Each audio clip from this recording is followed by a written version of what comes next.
Hello guys, samahan nyo ako mag-unboxing ng panibagong items. Pero bago yan, samahan nyo na muna ako at mag-subscribe na muna kayo para updated kayo sa mga bago nating uploads. So, bago natin simulan, mag-intro na muna tayo guys. Let's go! Pagpasensyahan nyo na nga pala kung medyo madilim ang ating video kasi nga brand out niyan ng mga panahon na nag-unbox ako. So ayan, tara simulan na natin to. Ano kaya to? So maganda sana yung quality ng ating i-unbox ngayon. So ayan, panoorin nyo hanggang dulo para makita nyo kung ano yung ina-unbox natin guys. So maraming salamat. So ayan, buti na lang meron tayong kakilala dito na pwedeng mag-unbox niyan kasi mabigat yung items na yun, hindi ko kayang i-unbox mag-isa. So ayan, buti na lang maswerte pa rin tayo. Tuloy-tuloy lang tayo sa pag-unbox kasi hindi naman madalian ang pag-unbox ngayon kasi nga mabigat yung items na nabili natin ngayon. So hindi natin kailangan madaling i-unbox kasi baka masira palalo di hindi natin napakinabangan, di ba? Para make sure na hindi ma-damage yung items guys. Ayan, para mapakinabangan natin siya. Actually, binili ko to para dun sa mga action figure na ginagamit ko pang live para na siya, organized na siya. And then, nasatisfy naman ako. Basta panoorin nyo na lang kung ano to, makikita nyo yan mamaya sa bandang dulo ng video guys.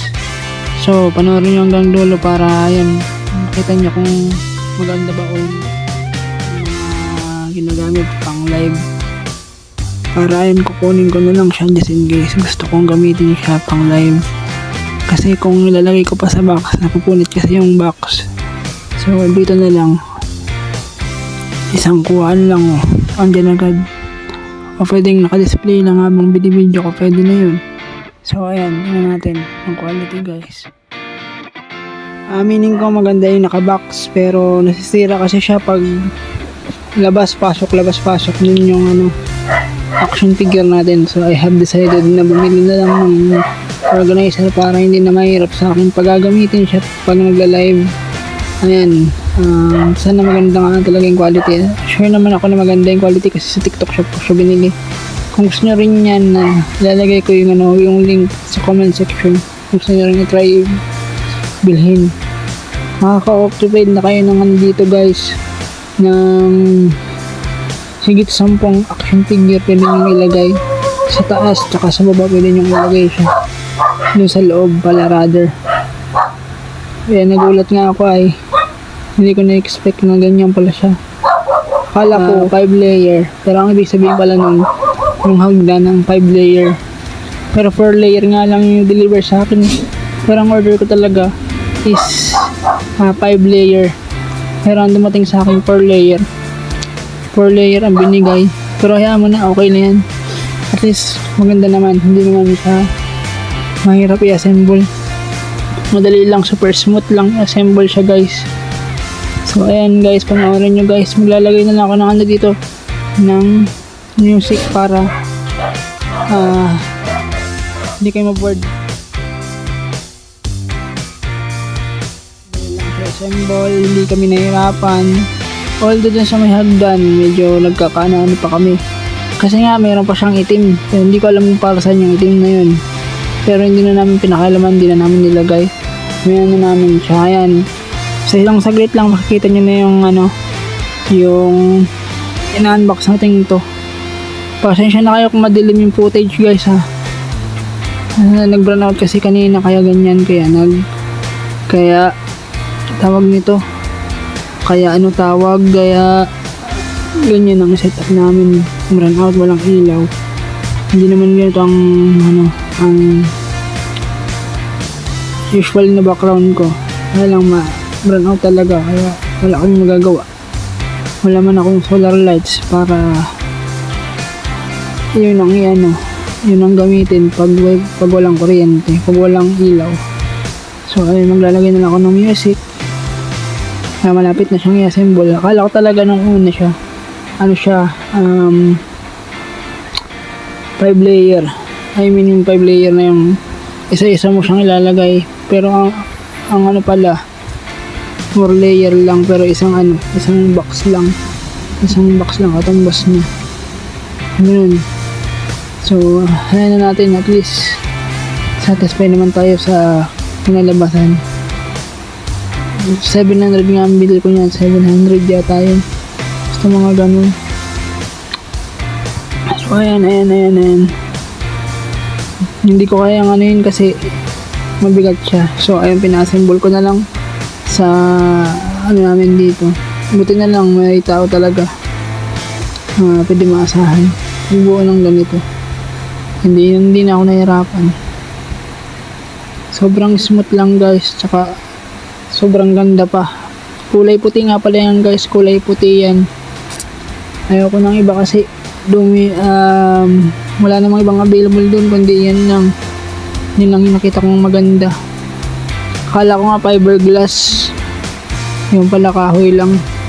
Nilagay ng plywood. Pero ayos na yan. At least secure na yung ating mga ginagamit sa pang live. So ayun, kasalukuyan na siyang ina-assemble para matesting na natin kung maganda ba yung quality, kung uuga ba siya o hindi. So far di naman siya humuga, okay naman siya, okay na okay, walang issue guys. Wala akong doubt sa pinas ko dito kasi nga may nagre-request sa inyo na ilagyan ko daw ng ganyan para daw mas organized lahat or makita lahat. So ayan na, nasunod na yung gusto nyo guys. Nilagyan na natin ng ano guys, nilagyan na natin siya ng tawag nito, lagayan para hindi na tayo mahirapan pag gagamitin natin siya pag live. So ayan, higit 10 ang nilagay ko dyan sa taas tsaka sa baba, doon sa loob ng ng cabinet.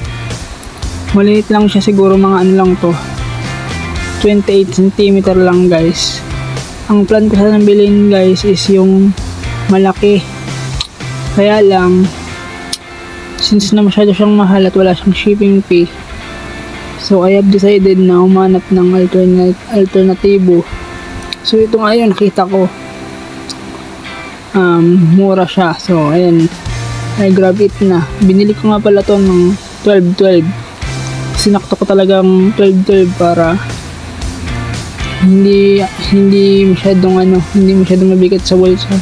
Kasi kapag hindi mo sinaktong 12-12 o sale, mahal ang babayaran mo dito. For sure gagastos ka ng mga 2,000, 1,500. Ayoko gumastos ng ganun. So I have decided na 12-12 na lang bilhin. Meron talaga akong doon, meron talagang first choice ako. Kaya lang, since nga sabi ko nga sa inyo kanina, wala siyang shipping fee, or hindi pwedeng i-avail ang shipping fee. So wala akong choice kung di umanap ng pang alternatibo. So ito na nga yun, napili ko. Akala ko nga pa yung glass, kasi yung nasa picture niya glass, as in makikita mo talaga yung sa loob, pero hindi pala, kasi kahoy lang yun, kahoy lang pala yung ginamit dito. Pero ayos na rin yan, at least secured na, hindi na mahirapan.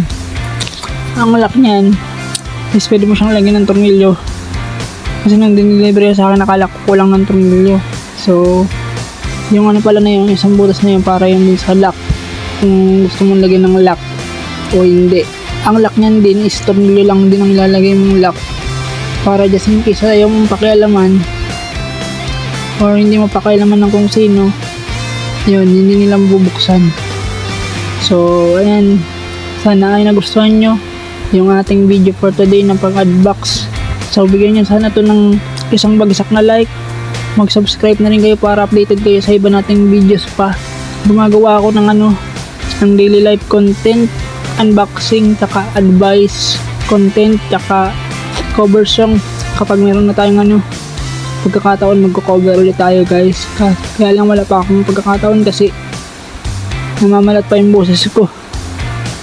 Hindi katulad ng dati na nakakakanta talaga ako kahit anong nota.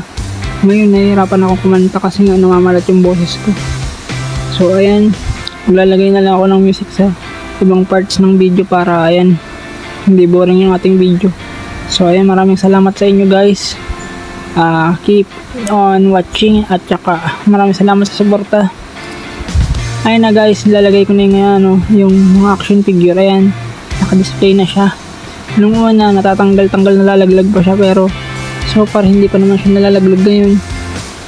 Nung unang try ko, nalaglag siya, pero inayos ko ulit. So ayan, okay na siya. Hindi, sa ngayon hindi na siya nalalaglag at nagagamit ko na siya at okay na. Natag na yung ko, yung loob ko, kasi pwede na siya nating kunin kahit anong oras nating gusto. Kumpara nung kalagay pa siya sa kahon, mahirap siya kasi napupunit yung karton. So ayun, pang lang naman yan, pang collection lang naman yan guys. Collection konti lang naman yan guys, siguro mga lang yan, mga 11 pieces na collection. Ito na yung pinakamahal kong collection guys, umabot yan ng 2,000 mahigit.